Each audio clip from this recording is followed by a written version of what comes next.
عرض کرتا ہوں آپ اسی کویسچن کو لے لیتے ہیں کہ دیکھیں پہلی بات تو یہ کہ خدا را دین کو سیکھنے کی کوشش کریں. شوہر پر بیوی کو الگ رہائش فراہم کرنا واجب ہوتا ہے، اور الگ رہائش کا یہ تصور ہوتا ہے کہ مثال کے طور پہ کوئی الگ گھر ہی نہیں، اگر ایک کمرہ وہ شوہر اس کو دے دیتا ہے جس میں عورت اندر سے کنڈی لگائے اور جب باہر جانے لگے تو تالا لگا کے جا سکے، اپنے پرائیویسی کی حفاظت کر سکے، تو یہ الگ رہائش کا تصور ہے.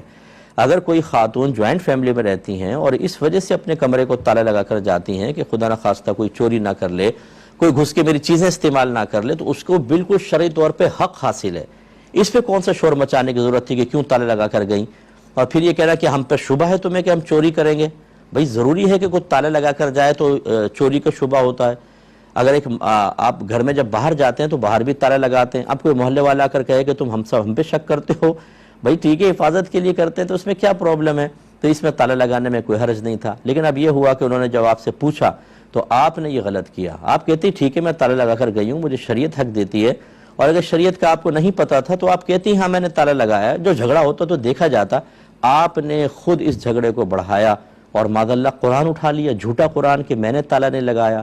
یہ بہت بڑی جرأت ہے. یعنی اس کا مطلب ہے کہ جٹھانی کا خوف ہے آپ کو، مخلوق کا خوف ہے، خالق کا خوف نہیں کہ اللہ تعالیٰ آپ پر اپنا قہر نازل فرما دے گا. اس جھوٹ سے نحوست پیدا ہوگی، بے برکتی پیدا ہوگی، آپ تباہ ہو سکتی ہیں، آپ کا ایمان خراب ہو سکتا ہے.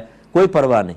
تو میں تمام دیکھنے والوں سے گزارش کرتا ہوں کہ خدا را آخرت کی مصیبت کو بڑا سمجھیں. دنیا کی مصیبت چھوٹی ہے، ہم اس سے بچنے کے لیے آخرت کی بڑی مصیبتوں کو سامنا کرتے ہیں. تو لہٰذا آپ اللہ کی بارگاہ میں کامل توبہ کریں. آپ نے جھوٹا قرآن اٹھایا، بڑا گناہ کبیرہ کیا، اس کا کفارہ کوئی نہیں ہے، توبہ ہے. اچھا اب شوہر کو تو چونکہ پتہ نہیں تھا، وہ بیوی کے فیور میں بولے کہ اگر ہم جھوٹ بول رہے ہیں تو میرا بچہ مر جائے، تم جھوٹ بولو تمہارا بچہ مر جائے. اس کے کہنے سے کچھ نہیں ہوتا، یہ یاد رکھیں. یہ نہیں ہے کہ اگر آپ نے جھوٹ بولا تھا تو اب آپ کا بچہ مر جائے گا، ایسا نہیں ہوتا. شوہر نے اگر یہ جذبات میں آ کے یہ جملے کہہ بھی دیے تو ماذ اللہ ثم ماذ اللہ کوئی قانون شرع تو نہیں بن گیا کہ جیسا ان کے زبان سے نکلا ویسے ہی ہو جائے گا. تو گھبرائیں نہیں، آپ تھوڑا بہت صدقہ کریں، اللہ کی بارگاہ میں توبہ کریں، اور آئندہ کے لیے پختہ ارادہ کر لیں کبھی جھوٹ نہیں بولوں گی.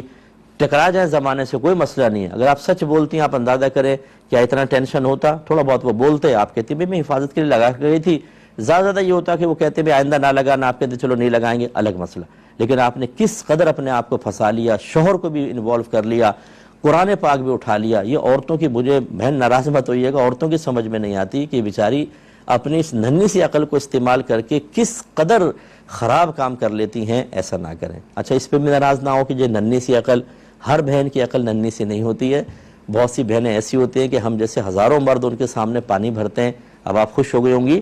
مراد کہنے کا یہ ہے کہ ہماری بہنیں جو سرکار صلی اللہ علیہ وسلم نے عورتوں کو ناقصات العقل قرار دیا کہ یہ عقل کے قصور اور کمی ان کے ساتھ ہے، وہ کیوں فرمایا؟ ایسا نہیں کہ ان کی عقلیں کم ہیں، اس لیے کہ اکثر ان کا باطنی کیفیات، جذبات، ان کی فیلنگز، ان کے احساسات عقل کو مغلوب کر دیتے ہیں، عقل پہ غالب آتے ہیں، اور یہ اس کیفیت کے تابع ہو کر عمل کرتی ہیں. جیسے ہماری بہن نے مظاہرہ کر کے بتایا کہ کیفیت خوف کی پیدا ہوئی تو پرواہ نہیں کی. پھر عقل تو یہ کہے گی جھوٹ مت بولو، آخرت برباد ہو جائے گی. جھوٹ کو، عقل کو دبایا اور کیفیت کے تابع ہو کے جھوٹ بول دیا. اب پچھتا رہی ہیں. تو اس سے آئندہ اجتناب کریں. کالر ہمارے ساتھ